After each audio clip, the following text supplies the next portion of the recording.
नमस्ते दोस्तों। आज हम एक बार फिर आपके बीच लेकर आए हैं गौतम बुद्ध और चरित्रहीन स्त्री की कहानी। यह कहानी आपको बहुत कुछ सिखा जाती है। हमें उम्मीद है कि यह कहानी वाकई में आपको बहुत अच्छी लगेगी। तो चलिए शुरू करते हैं आज की कहानी। एक बार गौतम बुद्ध कुटिया के बाहर बैठे हुए थे और उनका एक शिष्य फूल के पौधे को पानी सींच रहा था। तभी अचानक उनकी नजर गौतम बुद्ध पर पड़ी। शिष्य ने देखा कि गौतम बुद्ध मुस्कुरा रहे हैं। शिष्य तुरंत गौतम बुद्ध के पास आया और उनके मुस्कुराने का कारण पूछा। तो बुद्ध ने बताया, शिष्य बस मैं मानव परीक्षण करने की सोच रहा था। चलो आज मानव परीक्षण करते हैं। उसके बाद गौतम बुद्ध अपने शिष्य के साथ दोनों ही किसी गांव में गए। उन्हें वहां एक वेश्या स्त्री मिली और गौतम बुद्ध से प्रश्न करने लगी कि आप किसी राजकुमार और राजा की तरह दिखते हैं, फिर आपने संन्यास धारण क्यों किया हुआ है? गौतम बुद्ध ने उस वेश्या स्त्री को उत्तर दिया कि मैंने 3 प्रश्नों के उत्तर जानने के लिए संन्यास धारण किया है।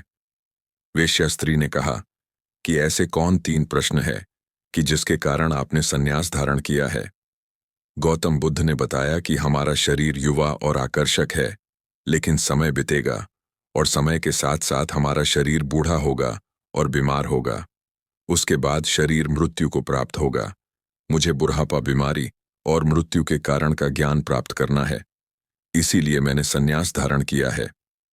महात्मा बुद्ध की ज्ञान भरी बातें सुनकर वह स्त्री बहुत प्रभावित हुए और महात्मा बुद्ध को अपने घर भोजन करने के लिए आमंत्रित किया। जैसे ही यह बात उस गांव वालों को पता चली, तो गांव वाले महात्मा बुद्ध के पास आकर कहने लगे कि आप उस स्त्री के घर न जाएं, क्योंकि वो स्त्री चरित्रहीन है।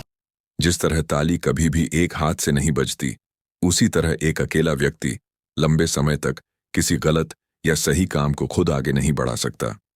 इसके लिए उसको उसके ही जैसे लोगों की जरूरत पड़ती है। एक बार बुद्ध यात्रा करते हुए एक गांव पहुंचे। गांव में एक चरित्रहीन स्त्री थी जो कि बुद्ध को देखकर बहुत आकर्षित हुई। वह रोज उन्हें देखती और हमेशा उनसे बात करने की कोशिश किया करती, लेकिन उसे कभी मौका नहीं मिलता, क्योंकि कोई ना कोई हमेशा बुद्ध के आसपास रहता था। एक दिन ऐसा आया कि बुद्ध अकेले थे। मौका पाकर वह बुद्ध के पास पहुंची। स्त्री बोली, क्या आप इस गांव में नए हैं? आपका यहां कैसे आना हुआ? बुद्ध बोले, मेरा तो यही कार्य है, गांव गांव जाकर लोगों को ज्ञान देना। स्त्री बोली, आप दिखने में बहुत आकर्षक हैं, बिल्कुल एक राजकुमार की तरह। आपने युवावस्था में ही यह गेरुआ वस्त्र क्यों धारण कर लिया? बुद्ध बोले, मेरे जीवन के 3 सवाल थे, जिसका जवाब खोजने के लिए मैंने गेरुआ वस्त्र धारण किया था। एक बीमार आदमी, एक बूढ़ा व्यक्ति और मृत्यु। इन 3 सवालों के जवाब मिलने के बाद मैं समझ गया कि जीवन में सब कुछ नश्वर है, कुछ नहीं बचाने वाला। यह शरीर तो एक दिन मृत्यु को प्राप्त हो जाएगा, इसलिए मैंने संसार का मोह छोड़ दिया है। बुद्ध की बातें सुनकर वह स्त्री बड़ी प्रभावित हुई। उससे किसी पुरुष ने कभी इस प्रकार की बातें नहीं सुनी थीं। उसने बुद्ध के सामने हाथ जोड़ और कहने लगी, आप आकर्षक के साथ साथ बड़े बुद्धिमान भी हो। मैं आपको अपने घर भोजन के लिए निमंत्रण देना चाहती हूं।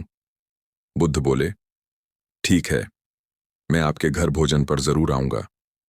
जब बुद्ध और उस स्त्री की बातें चल ही रही थीं, तभी सरपंच और कुछ गांव वाले बुद्ध के नजदीक आने लगे। उन्होंने दोनों को एक साथ देख लिया।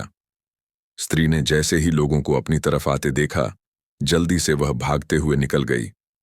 सरपंच और गांव के कुछ लोग बुद्ध के पास पहुंचे। सरपंच बोले, आप और उस स्त्री के बीच क्या बातें हो रही थीं? बुद्ध बोले, उस स्त्री ने मुझे भोजन के लिए अपने घर पर आने का निमंत्रण दिया है। ऐसा सुनते ही सरपंच और गांव वाले एक दूसरे की तरफ देखने लगे। सरपंच बोले, बुद्ध, आप इतने महान हो, कृपा करके उस स्त्री से दूर रहो। बुद्ध बोले, लेकिन क्यों? सरपंच बोले, क्या बताऊं, मुझे बताने में भी शर्म आती है। वह स्त्री चरित्रहीन है।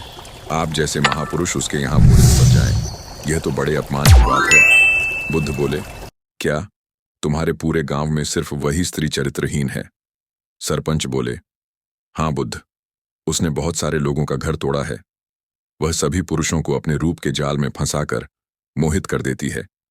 उसकी धूर्तता और नीचता की कोई हद नहीं है। इसलिए मैं आपको आपके भले के लिए ही बता रहा हूं। बुद्ध बोले, सरपंच जी, क्या आप मुझे एक हाथ से ताली बजाकर दिखा सकते हैं? सरपंच बोले, यह आप क्या कह रहे हो? एक हाथ से ताली कैसे बज सकती है? बुद्ध बोले, चलो, आपको इस बात का तो ज्ञान है कि ताली कभी एक हाथ से नहीं बजती। यदि वह स्त्री चरित्रहीन है तो इसका अर्थ यह है कि तुम्हारे गांव के पुरुष भी चरित्रहीन हैं। बुद्ध की यह बात सुनकर सरपंच और गांव के लोग सभी शर्मिंदा हो गए। बुद्ध बोले, कोई भी गलत कार्य बहुत दिनों तक चल ही नहीं सकता जब तक कि कोई दूसरा उसे समर्थन न दे। इसलिए किसी एक पर दोष लगाना पूरे तरीके से गलत है। वह स्त्री भले ही मुझसे कुछ भी चाहती हो, लेकिन मेरा गांव गांव जाकर यात्रा करने का कारण अपनी शिक्षा को फैलाना है, और यह हर किसी के लिए है, चाहे वह चरित्रवान हो चाहे चरित्रहीन हो। उनकी यह बातें सुनकर सभी ने बुद्ध के सामने हाथ जोड़ लिए। इस कहानी से हमें यह शिक्षा मिलती है कि कोई भी अच्छा या बुरा कार्य तभी आगे बढ़ता है जब लोगों की सहमति उसमें शामिल होती है। इसलिए हम एक पक्ष को पूरा सच और दूसरे पक्ष को पूरा झूठ नहीं कह सकते। तब महात्मा बुद्ध ने कहा, ठीक इसी प्रकार कोई भी स्त्री अकेली चरित्रहीन नहीं होती। अगर वो स्त्री चरित्रहीन है तो आप सब गांव वाले भी चरित्रहीन हैं। तो मुझे भी आपके घर नहीं आना चाहिए। अगर पहले आप चरित्रहीन नहीं होते तो वो स्त्री भी चरित्रहीन नहीं होती। महात्मा बुद्ध की बात सुनकर सभी गांव वाले बुद्ध के सामने झुक गए और अपनी भूल की माफी मांगने लगे। और फिर महात्मा बुद्ध ने उस वेश्या स्त्री के घर भोजन किया।